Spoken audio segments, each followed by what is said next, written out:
Bienvenue dans votre édition Côte d'Opale. Le sommaire ce soir, la remise à flot d'un voilier emblématique du patrimoine régional maritime, le Christ-Roi. Et puis de belles surprises à Calais avec le démarrage des libertés de séjour au Chanel. Et cette bonne nouvelle pour le dentelier calaisien de Seille. Ce matin, dans les ateliers, l'heure était au soulagement. Après des semaines d'incertitude sur l'avenir de leur entreprise, les salariés de Seille respirent. Vendredi, la région s'est portée caution des prêts que doit contracter le dentelier calaisien, car jusqu'à présent, la levée de fonds lancée sur Internet n'a pas donné les résultats escomptés. Parce que bon, c'est sûr que tout le temps que la région ne se portait pas caution, on avait toujours une épée de Damoclès sur la tête. On ne savait pas où on allait, comment ça allait se passer.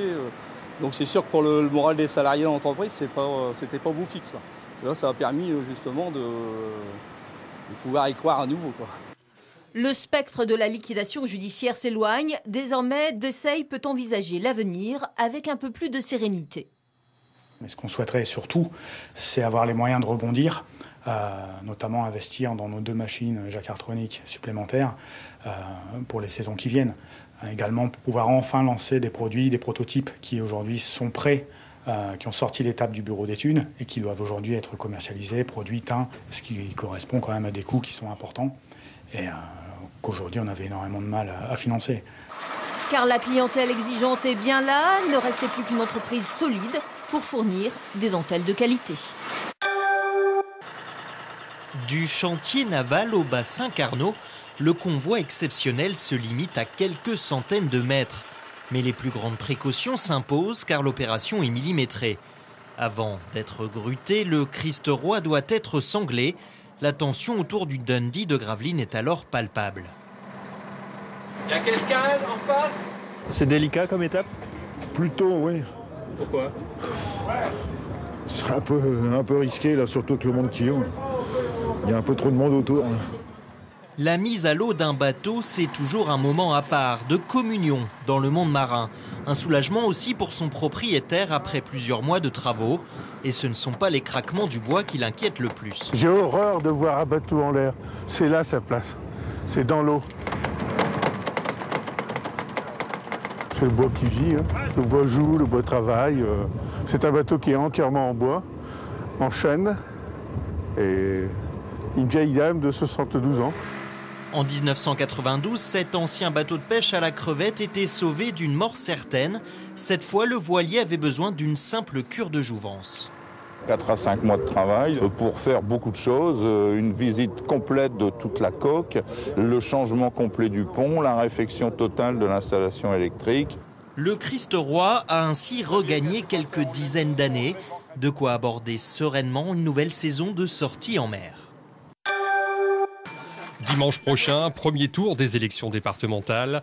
Dans un contexte de campagne électorale morose, une question ce soir, quelle sera l'ampleur de l'abstention ? Au premier comme au second tour, l'abstention sera une des clés de ce scrutin. À voter. Même un binôme ayant obtenu plus de 50% des voix dès le premier tour ne pourra être élu qu'à condition d'avoir mobilisé un quart des électeurs de son canton. Sinon, il y aura un deuxième tour avec les 2 binômes arrivés en tête. Un troisième binôme pourra aussi se maintenir uniquement s'il a obtenu 12,5% des inscrits. Il faut obtenir 12,5% des inscrits pour pouvoir être qualifié pour le second tour. Comme c'est un scrutin où l'abstention est importante, très schématiquement, ça veut dire qu'il faut obtenir au premier tour 22-23% pour pouvoir être qualifié au second tour. L'abstention pourrait donc bien être le véritable arbitre de ces départementales. Elle ne cesse d'augmenter et en 2011, elle avait atteint plus de 55%. À ces élections de mars, quelle sera la mobilisation ? Il y a quelques facteurs qui peuvent contribuer à une meilleure mobilisation. Le fait que justement c'est une élection nationale, donc il y aura l'idée encore plus nette d'une sorte de test national, ça peut contribuer à mobiliser, parfois par antagonisme, parfois pour justement exprimer son mécontentement, mais ça peut être un facteur. Réponse des électeurs, les 22 et 29 mars. Une nouvelle défaite à domicile pour les basketteurs boulonnais. Le SOMB s'est incliné samedi face à Nancy, 82-89. Dommage car les hommes de Germain Castano ont fait un très bon match, dominant même jusqu'au dernier quart-temps. Mais il aura manqué un peu de fraîcheur pour s'assurer la victoire. 19e défaite de la saison donc, dernière place au classement, mais toujours l'envie de créer la surprise pour éviter la relégation.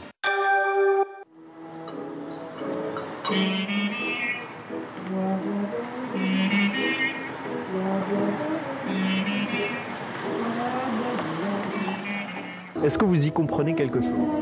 Ah bah au moins c'est déroutant, ça change du quotidien. Pas de doute, la brigade d'intervention théâtrale du Chanel détonne dans les rues de Calais, à tel point qu'on a du mal à distinguer les comédiens de la foule. J'ai l'air de faire partie d'une troupe, monsieur. Bon, vous m'avez semblé aussi. Alors si vous voulez bien aller sur le trottoir, ce serait bien. Merci. Le théâtre de rue, c'est la culture pour tous. Alors, les libertés de séjour ont décidé cette année de se préoccuper des éternels exclus. C'est un grand privilège que vous me faites. Les animaux sont assez interloqués, j'ai l'impression, de voir ces gens qui évoluent dans leur univers. Et voilà. C'est assez plaisant, je pense. Vous allez devenir un défenseur de la culture pour les animaux? Je le suis déjà. Je t'aime tellement fort que j'en ai plein la bouche.